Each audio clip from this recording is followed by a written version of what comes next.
The steps of iron legs clank on the cobblestones. But this is not the sound of a victory march. It is the thud of a prosthesis. Archaeologists found an iron leg in the Italian town of Capua, created not for adornment, but to stand on the ground again after battle. How much pain in each strike of these steps. And who forged a new life for the soldier instead of a lost limb? Historians wrote, veterans of Roman legions often returned home maimed. Polybius noted that warriors often lost arms or legs in battle, especially during close combat with swords and spears. But surprisingly, such people were not abandoned. Already in the 1st century BC, the state began to allocate compensation to injured legionaries, and craftsmen created the first prostheses for them, made of metal and wood. Thus appeared the term prothesis, from the Greek addition. It meant not just a piece of iron, but a return to life. These early prostheses resembled mechanical sculptures, bronze fingers, hinges connected by straps, and wooden cores to soften the impact when walking. The weight of such a leg could reach 3 kilograms, almost like a modern combat helmet. Imagine this image. A legionary who lost a leg in the Gallic War stands on the scorching stone of the Forum. The sun reflects off the polished metal, and each of his steps sounds like a challenge to fate. He walks again, perhaps slowly, perhaps with pain, but he walks. His iron leg not only supports the body, it transforms into a symbol of will. According to Roman inscriptions, injured soldiers could receive a plot of land or a pension, premia militiae, but not all were content with peace. Many, despite their injuries, returned to service, to the rear, to guard duties, to camp administration. One of the inscriptions found in the British province mentions a warrior who served as a scribe after an amputation.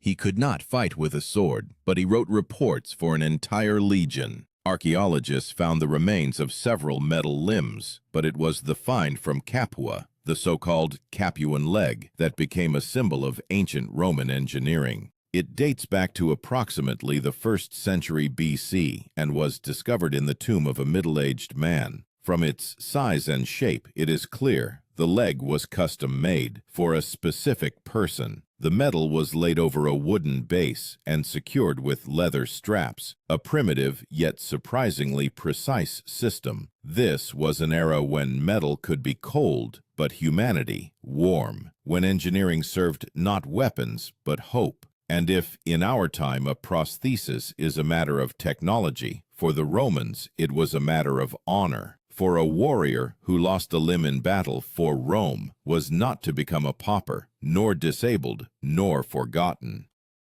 Yet the question arises, where did the readiness to help the injured come from in a society that valued strength and physical perfection? What compelled Rome to recognize the value of those who could no longer fight, but could still be part of the empire? It all began with a war that changed the very understanding of body and duty. After the Second Punic War, in the middle of the 2nd century BC, Rome faced a new type of loss, not death, but debilitating wounds. Polybius wrote that after the battles of Cannae and Zama, thousands of warriors were left without arms, legs, and eyes. These people could no longer stand in formation, but a legionary's heart still beat in their chests, and the state could not allow such hearts to rot in poverty. The Romans created a special system for supporting veterans, colonia veteranorum, settlements for former warriors. There they received land, a home, and the right to live without alms. But for those who lost limbs, this was not enough. As Livy recalled, veterans who sustained severe injuries demanded not pity, but the opportunity to work. And then blacksmiths and craftsmen began to invent what we today call medical engineering. An image of one such master has been preserved on a bas-relief from Ostia, a man in a short tunic holding a hammer and a saw, working on a metal part resembling a joint. These masters were called fabbri. engineers and craftsmen capable of repairing not only catapults but also a human. They did not have medical education in the modern sense, but possessed what the Romans called ars, an art born of experience and observation. One can almost hear the workshop smelling of coal and oil, sparks flying from the anvil, and behind the wall someone trying out a new leg, carefully stepping on the stone. In this sound lies the transition from warrior to master, from war to life. Every hammer blow is not just the sound of metal, it is the rhythm of rebirth. One of the most famous examples is a hand prosthesis found in a tomb in Altheim, in a Germanic province. It likely belonged to a veteran of auxiliary troops who served under Augustus. Archaeologists determined the construction included a bronze casing, leather straps, and a hinge allowing the fingers to bend. This was no longer a crude crutch. It was a mechanism conceived with engineering precision. Such a device could have been expensive, according to historians' estimates, the equivalent of a centurion's monthly salary. But veterans who had state support could afford it. For Rome, this was not charity, but an investment. After all, every restored veteran remained an example for new recruits. The empire does not abandon its own. The Romans saw the body as part of the state machine. As Cicero wrote, service to the homeland requires all members of the body, and if one is lost, honor demands to replace it with art. It is here that the concept, which can be called the first military medicine, is born.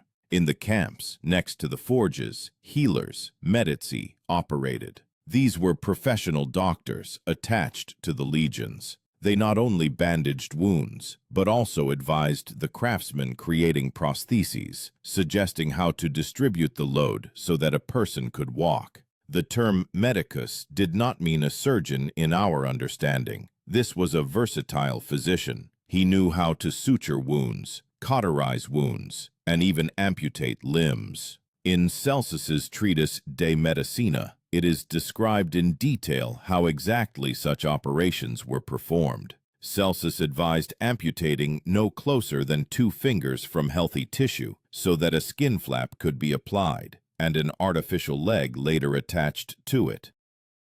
Almost 2,000 years later, archaeologists find traces of these interventions, even bone cuts, traces from bronze instruments. This is evidence that Roman surgery was not barbarism, but a system. Every step in it had meaning.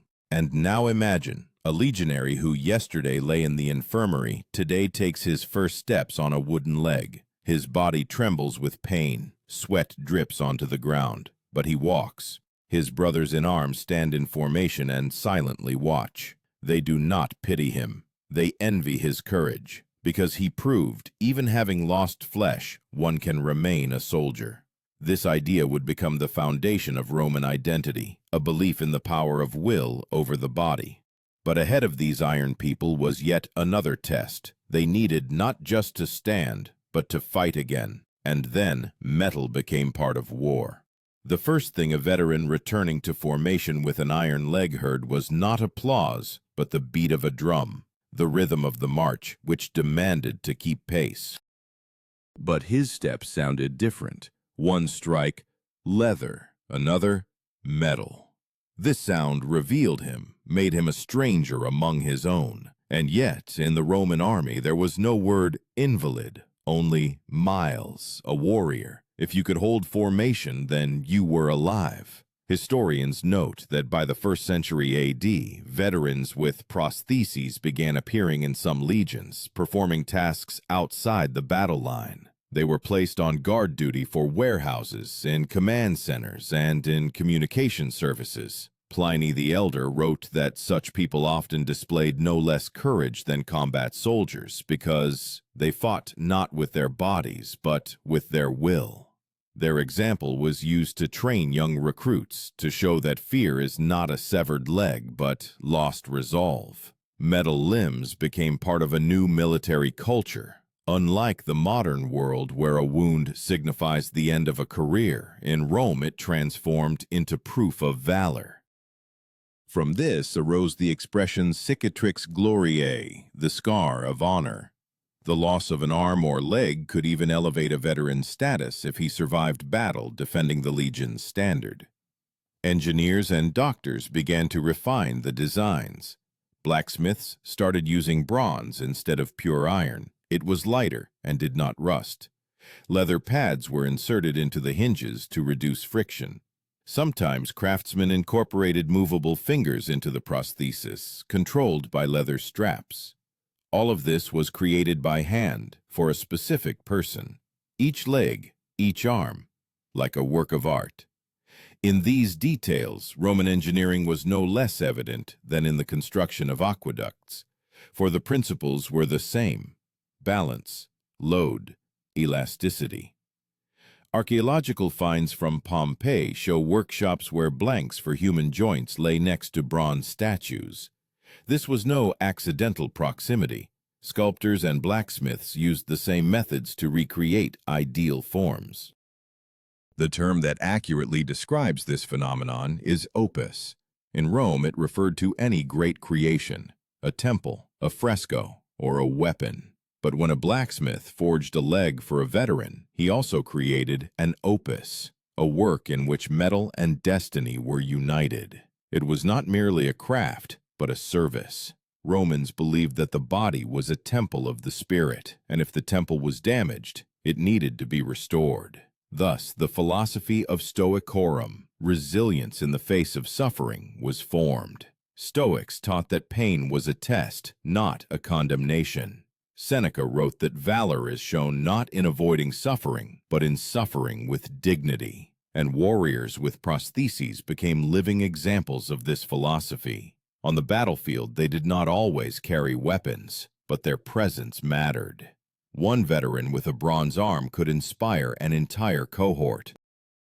When he stepped forward to the formation, the sun reflected off the metal, and young soldiers saw in him not a mutilation, but the light of honor. This gleam replaced words. Archaeological evidence shows that some prostheses were adorned with engraving, patterns, letters, legion symbols. Perhaps this was a way to return individuality to the body, to make the metal a part of oneself. In one found fragment, the Latin word spes, hope, is visible. The metal on which this word was engraved preserved more than flesh. It preserved meaning. Many historians debate how widespread this phenomenon was. Some believe that prostheses were rare and a privilege of wealthy veterans. Others, relying on epigraphic inscriptions and inventory lists, assert that military workshops already existed under Augustus, where similar devices were created for the wounded. Likely the truth lies somewhere in between. Noble warriors had complex constructions, while commoners had wooden crutches covered in leather. But the idea was one. Even after the loss of a body, a person remained part of the army. During the time of Trajan, at the beginning of the 2nd century, Roman medicine reached a particular flourishing. Field hospitals appeared, valetudinaria. These camp infirmaries had separate rooms for long-term treatment. There, Medici and Fabri worked together, creating new limbs for veterans. It was a factory of rebirth, where metal transformed into an extension of flesh. Thus was born the legend of the Iron People, those who survived the sword but did not yield. And although stories about them rarely made it into the chronicles, their steps were heard in every camp. Their clatter on the stone reminded young soldiers, pain passes, but honor remains. But everything would change when the empire faced a new type of war, one where wounds would cease to be a symbol of valor and become proof of the system's own ruthlessness. When Rome entered an era of endless border wars, the metal on veterans' bodies became not just a symbol of strength, it transformed into a sign of the empire's exhaustion. The 3rd century AD brought new wars, not for glory but for survival. Northern provinces burned, legions fought with Germans and Sarmatians, and military doctors were insufficient even for dressings.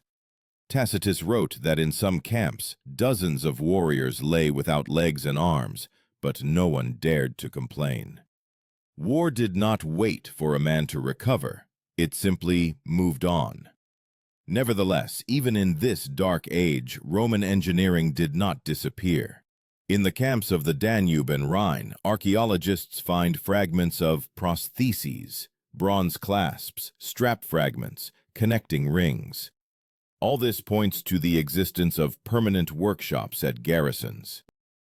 There, blacksmiths and medics worked side by side, creating new limbs for those returning from the front line. These people shared a common name, restituti, the restored. One of the terms that appeared during this period was lorica humana. This was the name given to devices that strengthened a warrior's body after injuries. Bronze bands fixed the spine. Iron frames replaced thigh bones. This was no longer just a prosthesis. It was an exoskeleton of its time. Perhaps crude and heavy, but it allowed a person to move, stand, and serve. The image of those years was not the splendor of the forums, but the smell of metal and sweat. In the silence of the hospitals, one could hear the creak of straps, the rasp of a saw, a dull thud as doctors pressed a new part against the bone. Roman mercy was iron, just like the empire itself. It did not caress, it demanded endurance. But it was precisely this that made the Romans invincible for so long. The loss of a limb was not considered the end. If a person could hold a spear with one hand or stand on one leg, he was still a soldier. Commanders like Septimius Severus encouraged such veterans. They became instructors in training camps, symbols of indomitability. Sometimes they were entrusted with guarding the standards, the ensigns of the legions. This was the highest form of trust. Historians note, at this time, medicine could no longer cope without systemic support. The first forms of military prosthetics appeared. In some provinces, for example in Pannonia, the state even financed special forges. Inscriptions like Officina Medica, medical workshop, are found on discovered slabs. Where catapults were once repaired, now people were restored. However, not everyone saw heroism in this. Senators complained that veterans with injuries became a reminder of the excessive cost of war. According to Dio Cassius, in Rome, one could increasingly see people whose bodies were held together by copper, like statues, but their eyes were empty. This phrase was not just a description, it was a diagnosis of the era. The empire forged prostheses faster than it forged victories. And yet, even in this darkness, the Roman idea of duty did not fade. When the wounded could no longer be returned to battle, they were entrusted with guarding warehouses, barracks, prisons. Some received the title of custos, guardian. They were the last line of order in a world where everything was crumbling. And if their steps sounded heavy, it was not the noise of iron, but the echo of stubbornness. In the cultural memory of those years, a special attitude towards the body emerged. Craftsmen began depicting warriors with metal limbs in mosaics and statues. These were not pitiable cripples, but heroes, equal to gods. One such mosaic was found in Antioch, a man in armor, leaning on a bronze leg, with a helmet and spear beside him. His gaze is directed upwards, as if he is ready for a new battle.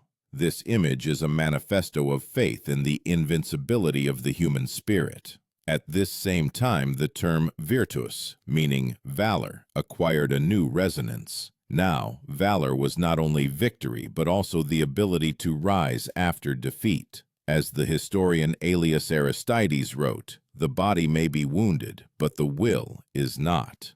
Archaeological finds confirm that Romans even began to use lead inserts in joints to enhance mobility. Some modern doctors compare these finds to prototypes of orthopedic implants. It was an age of pain, but also an age of discoveries. And when the empire began to lose territories, when legions retreated and cities emptied, people with iron arms and bronze legs still walked the roads. Their gait was dull, but confident. They carried not standards, they carried memory. Memory of a time when a person, having lost flesh, did not lose meaning. But Rome was yet to face its final transformation. When swords fell silent and forges quieted, the question would remain, What was all this for? For honor? For duty? Or for the belief that a person is capable of becoming more than their body?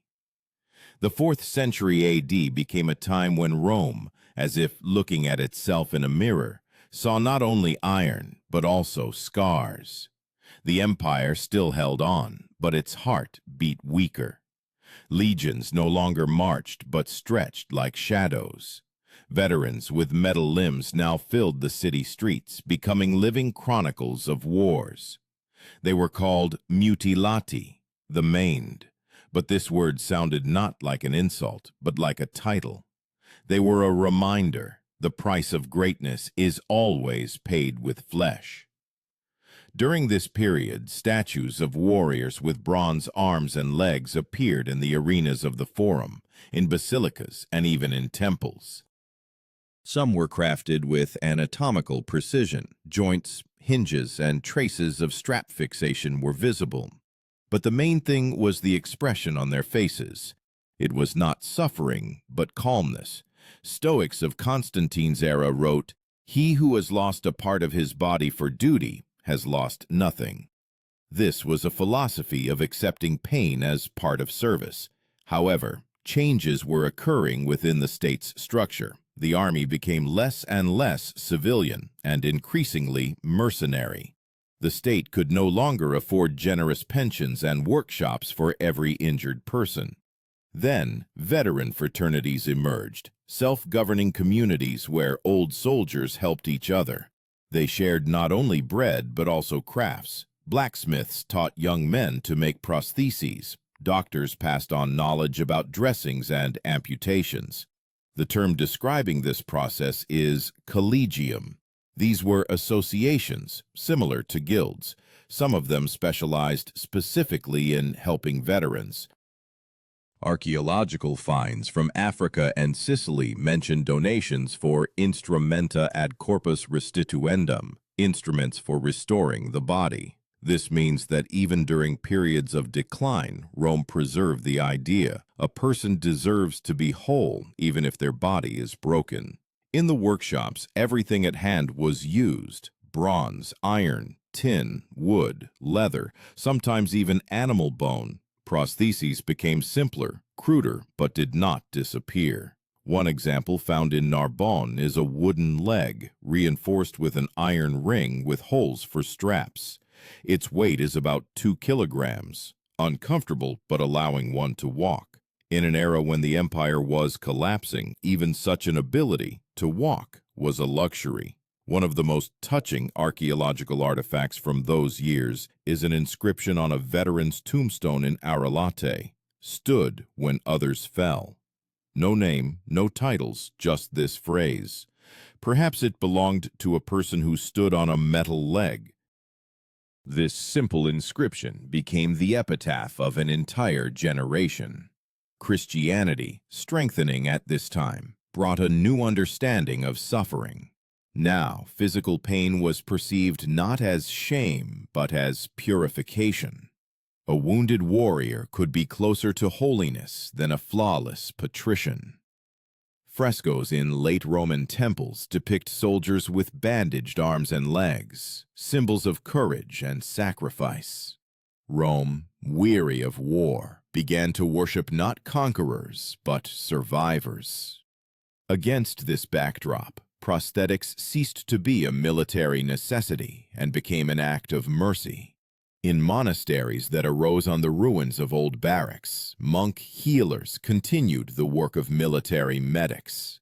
They used old tools, described by Celsus, and made the simplest crutches and supports for the poor. Thus, knowledge did not die with the empire, it simply changed form. Gradually, the legends of Iron People turned into parables. In 5th century chronicles, there are stories of veterans whose bodies were partially of copper and partially of courage. Historians debate how much of this is a metaphor, but one thing is clear. In Rome's collective memory, iron became synonymous with human resilience. The last decades of the empire were a time of external world destruction and internal strengthening. People lost cities but retained the ability to rise. A prosthesis, perhaps crude, creaking, but their own, became a symbol of independence.